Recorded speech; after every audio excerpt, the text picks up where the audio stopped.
El 15 de junio del año 1990, un asesino en serie llamado Wesley Allen Dodd fue condenado a morir en la horca en el estado de Washington por una serie de crímenes horribles.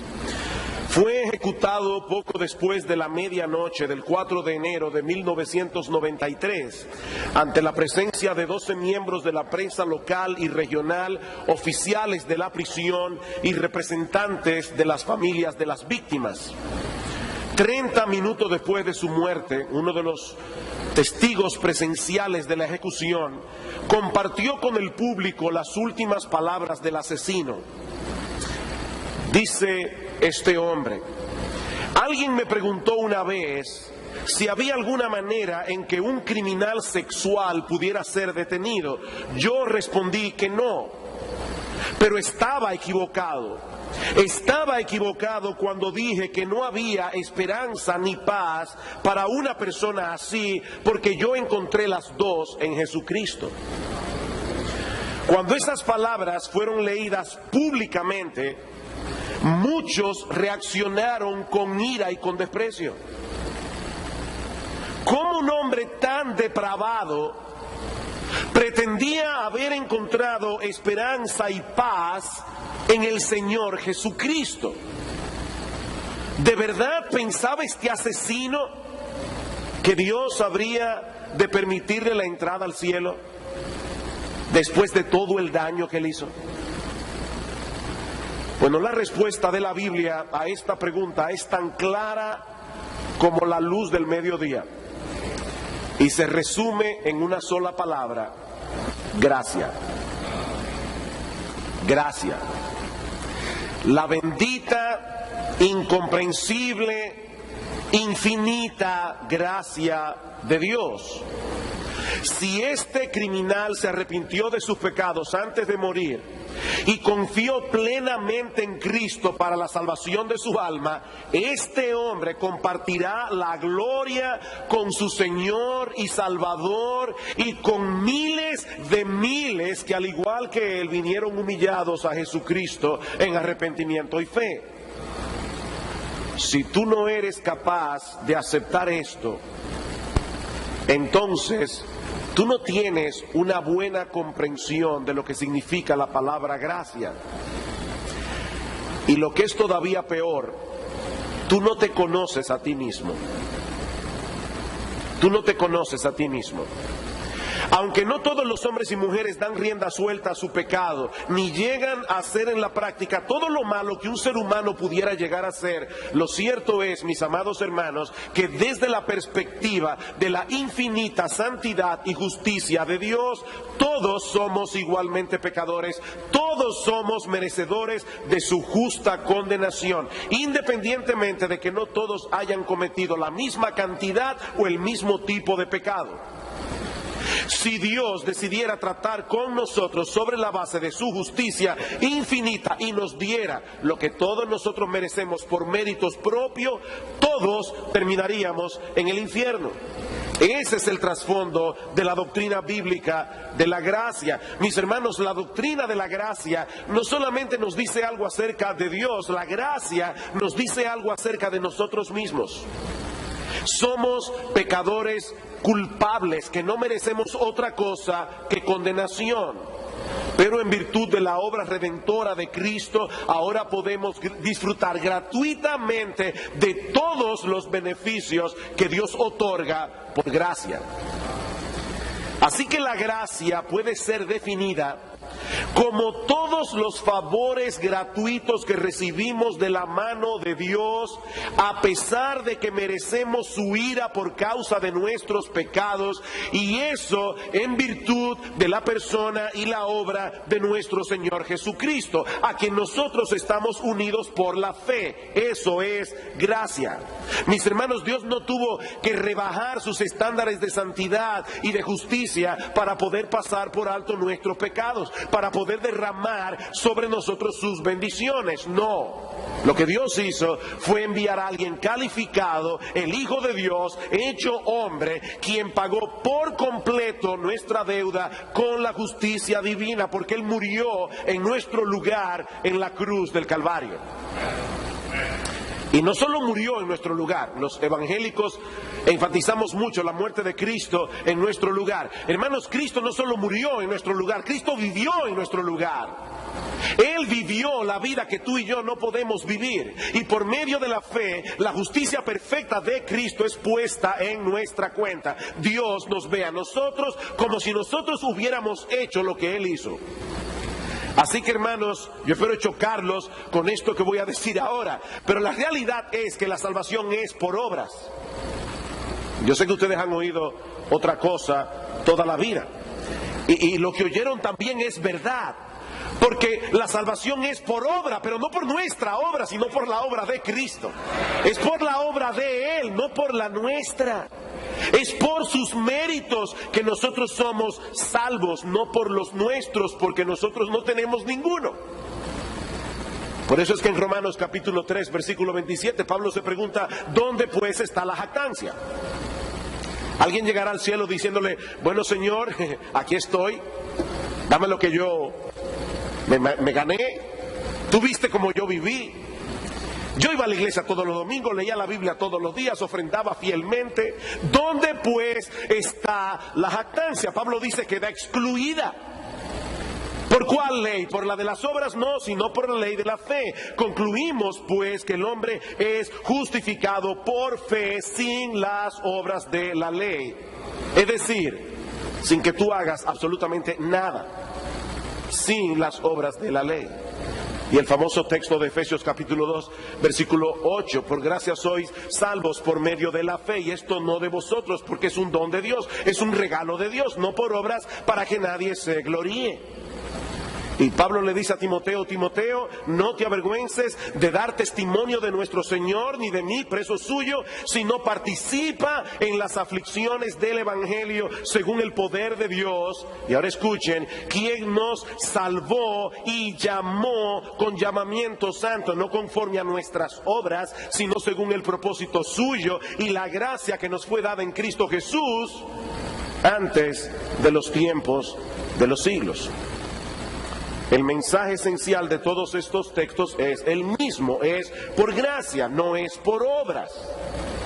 Lo que equivale a decir que no puede ser por méritos humanos. Estos dos conceptos, gracia y méritos propios, son mutuamente excluyentes. Mis hermanos, la única razón por la que Dios salva a los pecadores y luego derrama sobre ellos toda clase de bendiciones es por el hecho de que nosotros estamos unidos a Cristo por la fe y Él lo merece todo.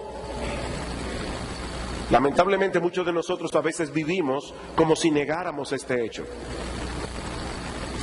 Señor, yo me levanté temprano esta mañana, yo hice mi devocional, yo oré, hasta compartí el evangelio con un compañero que es inconverso. Yo merezco hoy que tú me bendigas. No, mi amado hermano, no importa cómo tú vivas ese día, la única razón por la que Dios nos bendice es por Cristo. Él merece las bendiciones de Dios, nosotros ninguna. Él todo, nosotros nada. A la luz de esa realidad, la iglesia, como bien decía el hermano, puede ser definida como una comunidad de gracia, por cuanto todos sus componentes han sido salvados por gracia. Y son tratados por Dios, de ahí en lo adelante, por gracia. Y lo que yo quiero que veamos en el tiempo que nos resta, es el impacto que esta enseñanza bíblica debe producir en la vida y ministerio de una iglesia local. Ese es mi tema. ¿Cómo debe funcionar una comunidad de gracia? Que es la iglesia. ¿O cómo deben relacionarse entre sí un grupo de hombres y mujeres salvados por gracia? Bueno, en primer lugar, en una comunidad de gracia, solo Cristo, el mediador de toda gracia, debe ser exaltado y alabado. En una comunidad de gracia, solo Cristo, el mediador de toda gracia, debe ser exaltado y alabado. Mis hermanos, ese es el aspecto más básico, es el aspecto más evidente de todos. Si la iglesia es una comunidad formada por un grupo de hombres y mujeres indignos, hombres y mujeres que en un momento de sus vidas se vieron tal cual son delante de Cristo, entonces toda nuestra admiración, toda nuestra exaltación debe ser dirigida a aquel que nos rescató de nuestra condición, nuestro gran Dios y Salvador, Jesucristo. Pablo dice en 1 Corintios capítulo 1, versículo 30 al 31, mas por Él estáis vosotros en Cristo Jesús, el cual nos ha sido hecho por Dios sabiduría, justificación, santificación y redención, para que como está escrito, el que se gloría, gloríese en el Señor. El Señor lo planificó todo para que su Hijo se lleve toda la gloria. Nadie merece gloria, excepto Él. Permítame compartir con ustedes otra historia. En octubre del año 1987, esto fue un caso muy sonado en los Estados Unidos. Una bebé de 18 meses llamado Jessica McLure se cayó en un pozo abandonado en el estado de Texas y allí permaneció durante 55 horas. Hasta que fue rescatada por un equipo que trabajó horas y horas sin parar. Todos los Estados Unidos estaba pendiente de la labor de rescate de esta niña, que fue conocida como Baby Jessica. Comentando acerca de este caso, Randy Alcorn hace la siguiente reseña periodística de cómo no fue rescatada esta niña. Dice él: ¿cómo no fue que sucedió? Jessica se fue aferrando con las uñas y subiendo su cuerpo de 1 año y medio por la pared de aquel pozo de 7 metros de profundidad, centímetro a centímetro, encajando en ella los diminutos dedos de sus pies y abriéndose paso hacia arriba. Esa Jessica es una heroína. No fue así que ocurrió. El destino de esa niña estaba enteramente en manos del equipo de rescate. Si hubieran abandonado el lugar, la niña habría muerto sin lugar a dudas. Pues mis amados hermanos, lo mismo podemos decir acerca de nuestra salvación. En nosotros mismos no había esperanza alguna de ser salvados. Por eso, como dice Randy Alcorn, no recibimos más aplausos por nuestra salvación que esta niña por haber sido rescatada. El único que se merece una ovación es Dios. En la historia de la redención, dice Alcorn, Él es el único héroe y no le costó 55 horas de dura labor, le costó todo: la preciosa sangre de su Hijo Jesucristo. Ese es el mensaje de la gracia. Somos pecadores, somos impotentes, merecemos ser condenados, mas Dios muestra su amor para con nosotros en que siendo pecadores Cristo murió por nosotros. En una comunidad que reconoce tal cosa, todos deberíamos estar unidos en un mismo propósito: que Cristo y solo Cristo sea exaltado en medio nuestro. Hablando de lo que el Señor estuvo dispuesto a hacer por amor a nosotros, Pablo dice en Filipenses 2, versículo 9, por lo cual Dios también le exaltó hasta lo sumo y le dio un nombre que es sobre todo nombre, para que en el nombre de Jesús se doble toda rodilla de los que están en los cielos y en la tierra y debajo de la tierra, y toda lengua confiese que Jesucristo es el Señor, para gloria de Dios el Padre. En segundo lugar, en una comunidad de gracia, los miembros se reciben unos a otros como recipientes de gracia. En una comunidad de gracia, los miembros se reciben unos a otros como recipientes de la gracia. Nosotros vivimos en un mundo donde los hombres tienden a distinguirse y agruparse entre sí en diversas categorías: el nivel socioeconómico, la raza, la educación, la nacionalidad, las preferencias políticas, el color de la piel. Pero mis hermanos, si bien es cierto que todos los seres humanos tenemos rasgos que nos distinguen unos de otros y al mismo tiempo otros rasgos que nos asemejan, todas esas distinciones quedan eliminadas en la iglesia. Porque aquí, mis amados hermanos, todos, absolutamente todos, pertenecemos al mismo grupo. Pecadores salvados por gracia. Y ese nuevo vínculo ha echado por tierra todas las distinciones que antes nos dividían unos de otros. Mis hermanos, Cristo derribó la pared que nos separaba del pueblo de Dios, dice Pablo en el capítulo 2 de su carta a los Efesios, de manera que ya no somos extranjeros ni advenedizos, sino conciudadanos de los santos y miembros de la familia de Dios. Somos una familia. Es a la luz de esa realidad que Pablo dice a los creyentes en Roma: recibíos unos a otros, como también Cristo nos recibió para gloria de Dios. Y es interesante que el verbo que Pablo usa allí conlleva la idea de aceptar de todo corazón. Aceptar de todo corazón, de la misma manera como Cristo nos recibió, siendo nosotros pecadores. Mi hermano, piensa en esto.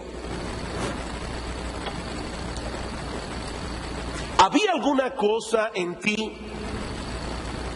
que hiciera que Cristo te recibiera? Cuando el Señor te llamó a salvación, ¿fue que Él estaba buscando pecadores y de repente dije, este individuo parece interesante, y te recibió?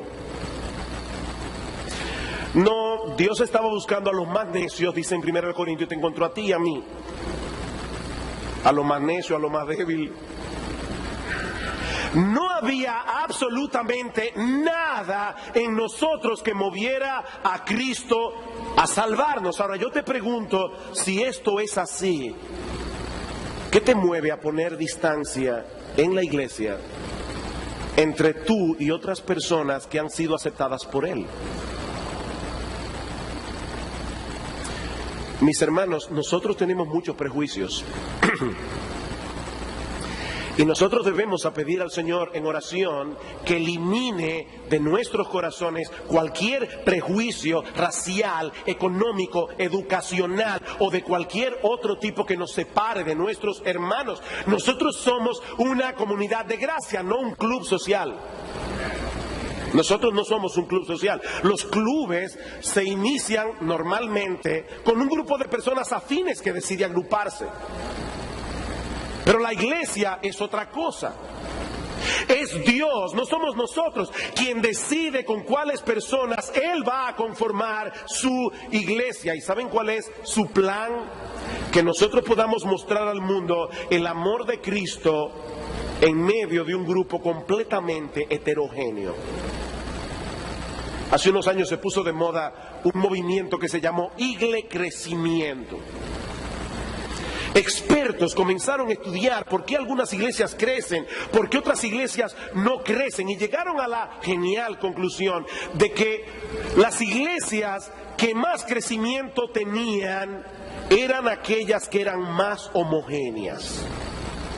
En palabras más sencillas, vamos a hacer aquí una iglesia de ricos, vamos a hacer allí una iglesia de clase media, vamos a hacer una iglesia allí de gente pobre.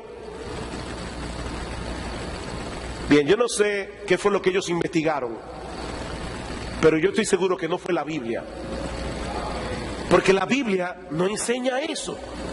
La Biblia no enseña eso.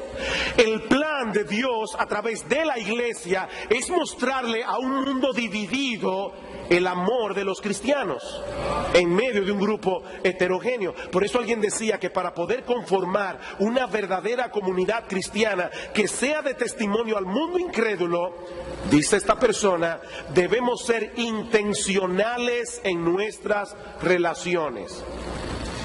¿Y eso qué significa? Él responde: amar al que no es amable, perdonar al imperdonable, acoger al repulsivo, incluir al torpe, aceptar al tipo raro y peculiar. Es en contextos como estos que los pecadores son transformados en discípulos que obedecen todo lo que el Rey Jesús ha mandado. Eso hace la iglesia. Recibe al tipo raro, al peculiar, y le muestra amor. Recibíos unos a otros, dice Pablo, como Cristo nos recibió para la gloria de Dios.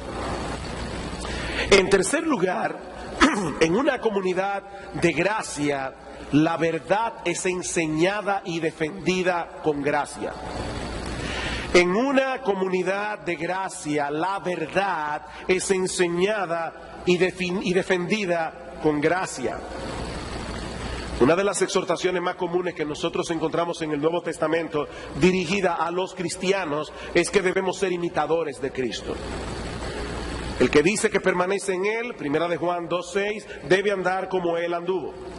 Y el apóstol Pedro nos dice en su primera carta que Cristo nos dejó ejemplo para que nosotros sigamos sus pisadas. Ahora bien, planteando este asunto en una forma más concreta, porque uno puede decir, debemos ser imitadores de Jesús, pero vamos a tratar de ser más concretos. ¿Cuáles son esas cualidades que los cristianos debemos imitar del Señor? Bueno, pastor, esa pregunta es difícil, porque Cristo es el hombre perfecto. La lista de sus cualidades es sumamente amplia. Sí, pero hay un pasaje de las Escrituras que señala dos aspectos básicos del carácter de Cristo que en cierto modo engloban todos los demás. En el Evangelio de Juan, en el capítulo 1 dice: en el principio era el verbo era con Dios, el verbo era Dios, y este verbo se hizo carne y habitó entre nosotros, y vimos su gloria, gloria como del unigénito del Padre, lleno de ¿qué? De gracia y verdad. Lleno de gracia y verdad. Miren, mis hermanos, ese texto pudo haber dicho 1001 cosas acerca de nuestro Señor, pero movido por el Espíritu Santo, Juan menciona únicamente dos: gracia y verdad.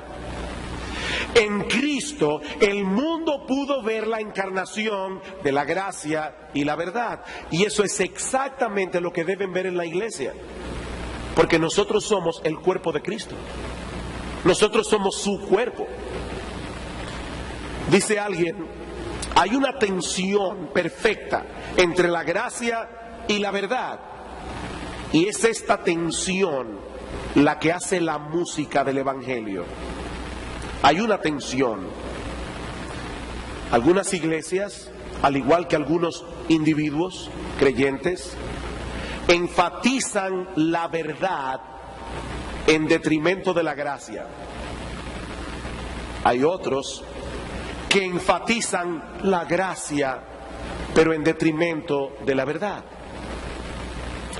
Mis hermanos, Dios no nos ha llamado a escoger.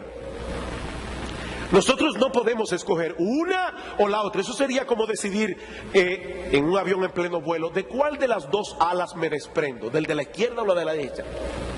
No, de ninguna de las dos, porque el avión solo vuela con las dos. La iglesia debe manifestar gracia y verdad. Mis hermanos, nosotros hemos sido llamados a defender y enseñar la verdad, pero sin poner a un lado la gracia. Como bien ha dicho alguien, la verdad sin la gracia fomenta un legalismo farisaico que envenena la iglesia y aleja a Cristo del mundo. Eso envenena la iglesia. ¿Saben una cosa, mis queridos hermanos?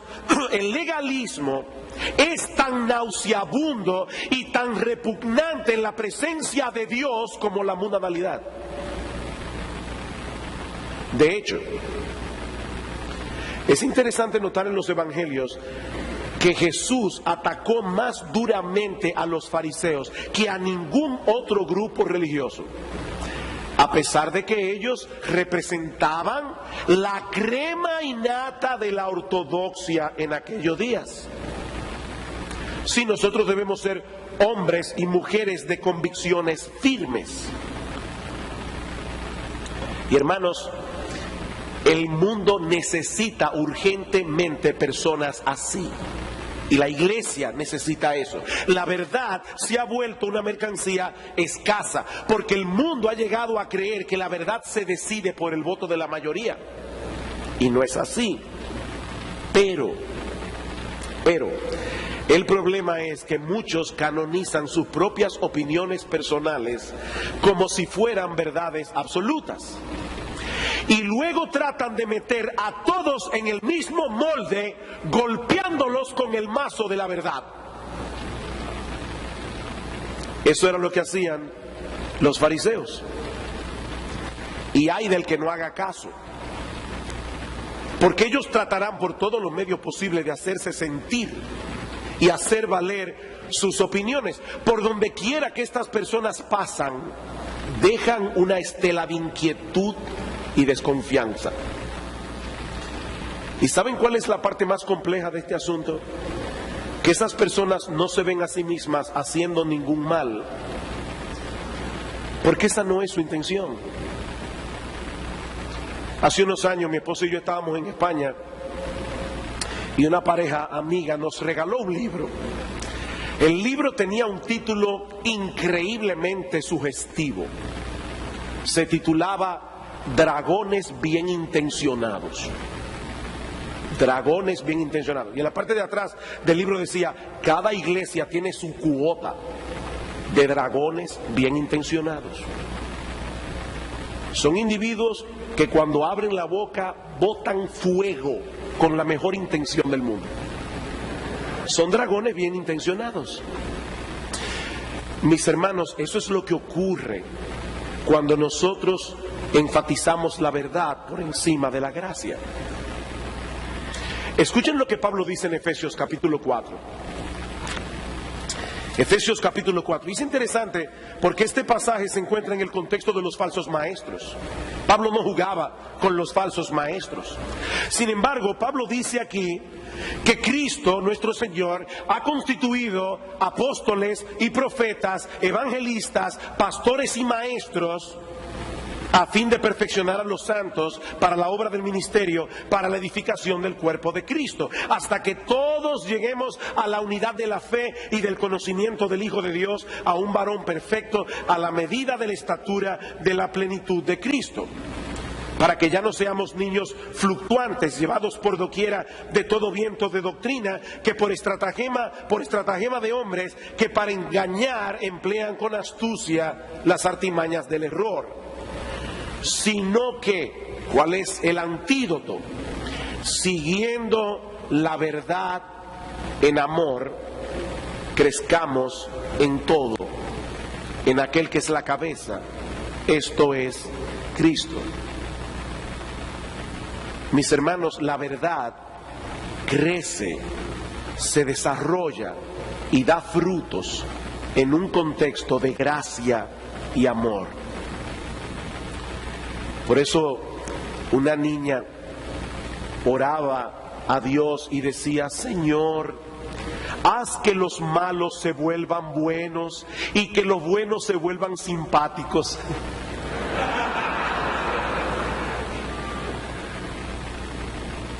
Yo creo que había mucha sabiduría en esa petición. Por supuesto, hermano, aquí no estamos abogando, por si acaso, por ese tipo de persona que hace todo lo imposible por no tener problemas con nadie.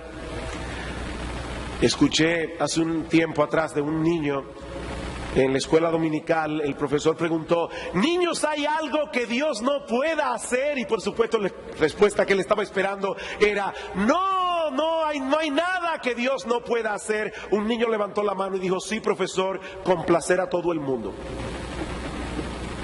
Y eso es verdad. Ni Dios puede hacer eso. No porque hay un problema en Dios, obviamente. Ni Dios puede complacer a todo el mundo. Y todo aquel que viva y predique la verdad tampoco podrá complacer a todo el mundo. Pero mis hermanos, asegurémonos de que las personas se molesten con la verdad, no por la forma ruda y desagradable en que nosotros tratamos de hacerles entender la verdad. Pablo dice a los colosenses: sea vuestra palabra siempre con gracia, sazonada con sal, para que sepáis cómo debéis responder a cada uno. Y en Filipenses 4:6, vuestra gentileza sea conocida por todos los hombres, el Señor está cerca. Y debo decirle, mis amados hermanos, que yo personalmente no creo que Pablo está hablando allí de la segunda venida de Cristo. Yo no creo eso. Yo creo que lo que Pablo está diciendo es que tu gentileza sea conocida por todos los hombres, porque el Señor Jesucristo ha prometido estar con nosotros todos los días hasta el fin del mundo. Yo me pregunto si muchos de nosotros nos atreveríamos a hablarle a nuestras esposas, o a nuestras esposas a hablarnos a nosotros, si repentinamente Jesucristo se hiciera visible en nuestra casa. ¿Ustedes se imaginan eso? O en la fila del supermercado, cuando a alguien se le cuela. No, yo sé que esas cosas casi no pasan en este país, a veces pasan. Y de repente tú quieres abrir la boca y Jesucristo se hace visible. ¿Qué te pasó, hijo mío? No, nada. Pablo dice: hermanos, que vuestra gentileza sea conocida por todos los hombres. El Señor está cerca. Él no tiene que hacerse visible. Él lo prometió. Y Cristo no miente. He aquí, yo estoy con vosotros todos los días hasta el fin del mundo. Así que en una comunidad de gracia la verdad es enseñada y defendida con gracia. En cuarto lugar, en una comunidad de gracia el pecado se corrige con gracia.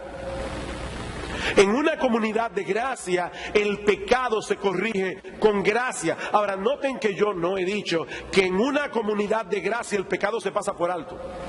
Yo no dije eso. Si hacemos eso, estaríamos pisoteando la gracia y estaríamos negando la razón de ser como iglesia. La obra de salvación que Dios hace en los hombres por gracia no puede ser desligada de su obra de santificación. Pablo dice en Tito capítulo 2 versículo 11: porque la gracia de Dios se ha manifestado para salvación a todos los hombres, enseñándonos que, renunciando a la impiedad y a los deseos mundanos, vivamos en este siglo sobria, justa y piadosamente. La gracia de Dios nos enseña ciertas cosas, y una de ellas es que no tratemos el pecado a la ligera. Dejar a una persona en su pecado no es tratarla con gracia, es tratarla con indiferencia. Y la indiferencia es una falta de amor, y por lo tanto es una falta de gracia. Mis hermanos, si Cristo tuvo que morir en la cruz del Calvario por nuestros pecados para poder dispensarnos su gracia, es porque Dios no toma el pecado a la ligera, y nosotros no debemos hacerlo tampoco. El pecado es un mal que debe ser corregido en la iglesia, haciendo uso de los medios que Dios nos ha dado en su palabra, incluyendo la amonestación privada, la amonestación pública. Yo sé que ustedes conocen muy bien Mateo 18, pero al hacerlo, en ningún momento debemos dejar de lado la gracia. ¿Qué dice Gálatas capítulo 6 versículo 1? Hermanos, si alguno fuere sorprendido en alguna falta, vosotros que sois espirituales, restauradle con espíritu de mansedumbre, considerándote a ti mismo, no sea que tú también seas tentado. La palabra que Reina Valera traduce como restaurar tiene el significado de remendar, reparar lo que ha sido dañado.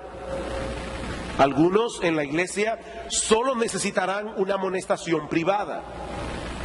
Otros tendrán que venir delante de la iglesia en una disciplina pública. Pero mis hermanos, la intención no es la de hacer leña del árbol caído. Alguien decía que la iglesia es el único ejército que le dispara a sus heridos. Y lamentablemente eso es verdad en muchos casos. No, la intención es ayudar al hermano para que vuelva a ser un miembro útil otra vez. Y noten algo interesante, Pablo no pone esa responsabilidad sobre los pastores. Hermanos, dice el texto. Es una responsabilidad de toda la iglesia. Y Pablo añade dos directrices en cuanto a la forma como esta restauración debe ser llevada a cabo. En primer lugar, dice Pablo, con espíritu de mansedumbre. Gobernados por ese carácter de Cristo que él menciona unos versículos antes, el fruto del Espíritu. El fruto del Espíritu es amor, gozo, paz, paciencia, bondad, benignidad, fe, mansedumbre, templanza. Ese pasaje es similar a Romanos capítulo 15, cuando dice Pablo: estoy seguro de vosotros, hermanos míos, de que estáis llenos de bondad, llenos de todo conocimiento, de tal manera que podéis amonestaros los unos a los otros. No solamente estáis llenos de conocimiento, estáis llenos de bondad, de bondad. El Señor dice en Juan capítulo 13, versículo 14, que debemos lavarnos los pies los unos a los otros. Ahora, cuidado, hermano, no lo hagas con agua hirviendo. Es simplemente lavarnos los pies. No tiene que ser con ácido de batería. Es lavarnos los pies. El pecado debe ser corregido en la iglesia, pero sin pasar por alto que somos una comunidad de gracia. Pero por el otro lado, y eso es importante, Pablo nos advierte que al corregir el pecado en otros debemos considerarnos a nosotros mismos, no sea que nosotros también seamos tentados. En otras palabras, mi amado hermano, nunca olvides que tú estás hecho del mismo material que el hermano o la hermana que ha pecado. Así que no vengamos con condescendencia. Ven, miserable pecador, tengo algo que decirte. Yo estoy aquí, tú estás allí. En estos días le decía a una persona que había venido a mi oficina a hablarme de algo que había ocurrido bien desagradable. Yo le decía: mi hermana, solo quiero poner algo en tu mente. Yo no soy mejor que tú. Yo no soy mejor que tú. Si yo estoy de este lado en vez de aquel otro, es solo por la gracia de Dios. Yo no soy mejor que tú. En algún lugar leí, yo no recuerdo dónde, que todos nosotros somos personas hambrientas mostrando a otras personas hambrientas dónde está el pan. Estamos todos en la misma condición. Todos necesitamos al mismo Salvador. Todos necesitamos la misma gracia para poder perseverar hasta el fin. Así que nadie aquí es mejor que nadie. Nadie. Ni yo, ni Pedro de Acuña, ni nadie. Aquí nadie es mejor que nadie. Mis hermanos, de no haber sido por la bendita gracia de Dios, ¿quién sabe dónde estaríamos nosotros? De paso, esto se aplica también al caso de aquellos que pecan contra nosotros, porque Pablo está hablando de alguien que es sorprendido en una falta, pero también se aplica cuando alguien peca contra mí. Si recordamos continuamente cuál era nuestra condición delante de Dios cuando Él nos salvó, y cómo Él sigue tratando con nosotros únicamente en base a su gracia y no en base a nuestras obras, no nos será difícil perdonar a aquellos que pecan contra nosotros. Miren, hermano, yo no sé ustedes, pero uno de los atributos de Dios que yo más aprecio es su paciencia. Si Dios fuera como yo, hace rato que yo me hubiera enviado al infierno. Alguien decía que si Dios fuera como la mayoría de nosotros, el libro de Jonás se hubiera terminado en el versículo 3 del capítulo 1. ¿Es así o no es así? Ah, para Nínive, no, para Tarsis, quémalo. Y me busco otro profeta.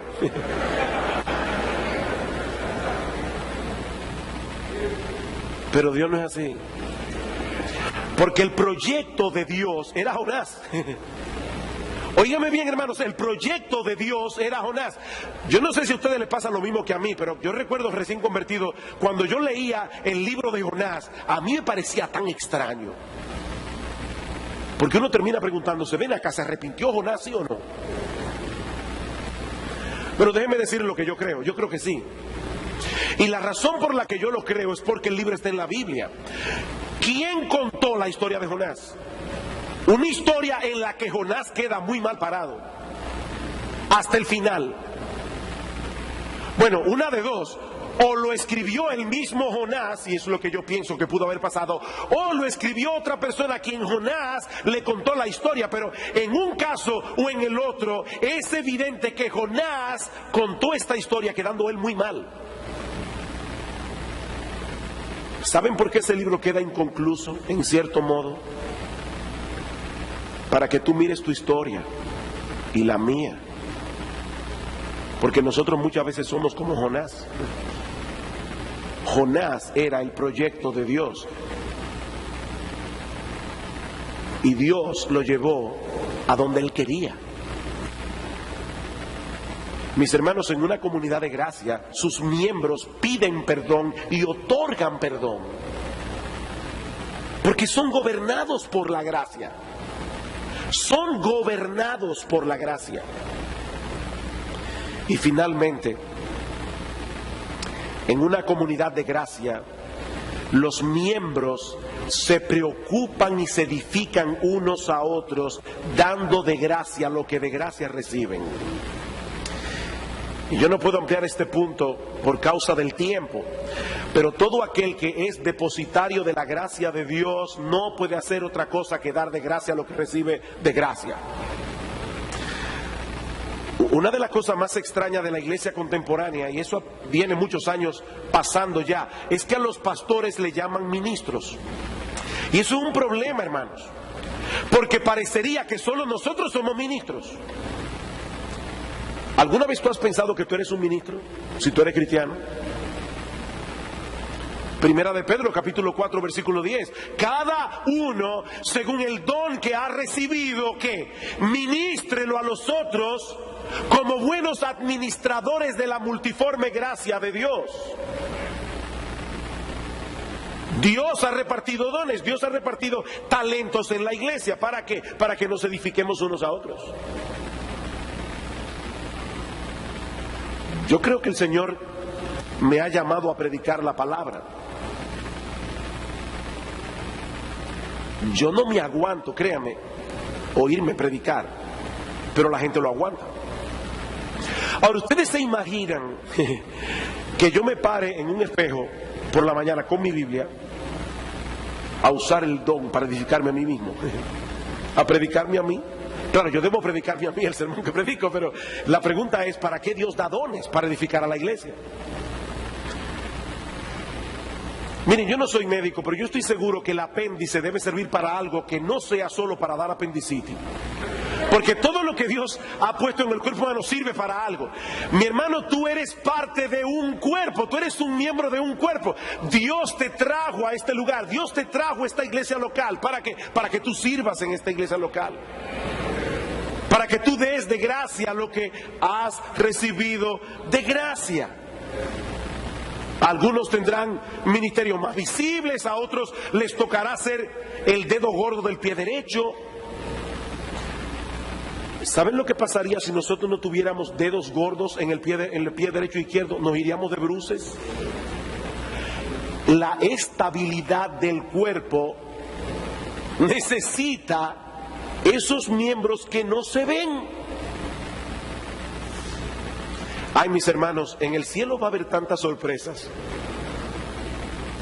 Cuando comiencen a dar las coronas, yo no sé cómo va a ser eso, obviamente. Pero de verdad yo creo que algunos nos vamos a quedar boquiabiertos. Nosotros vamos a estar esperando que llamen a las celebridades a darle su corona.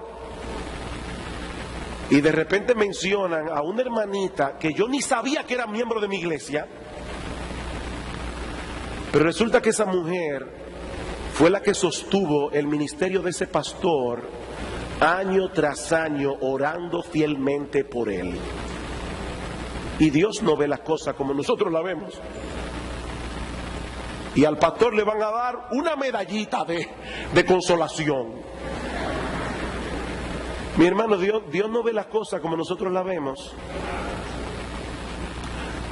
Nosotros no impresionamos a Dios, déjeme decir, nadie impresiona a Dios. De hecho, esa es una de las cosas que para mí es motivo de alabanza y de gratitud al Señor. Cuando yo leo el texto, que cuando lleguemos al cielo el Señor nos va a decir: bien, buen siervo y fiel. Bien, buen siervo y fiel. Miren, mis hermanos, la mejor obra del mejor creyente es un disparate delante de la perfección de Dios. ¿Ustedes han visto esos padres que usted llega a la casa y se encuentra con un dibujito que hizo su niño de 3 años? Que tiene un palito así, un circulito y 2 palitos así. Ese papá, y el papá lo pone orgulloso en la nevera, porque fue su hijo que lo hizo. Cuando nosotros lleguemos al cielo, y quiero decir esto con toda reverencia, nosotros vamos a encontrar muchas de nuestras mediocres obras en la puerta de la nevera del Señor. Y Él nos va a decir: hijo mío, yo sé el esfuerzo que te costó. Yo también sé que tuviste mucha lucha. Yo también conozco que tú estuviste peleando con la motivación de tu corazón cuando tú hiciste esto o cuando hiciste aquello. Pero bien, buen siervo y fiel,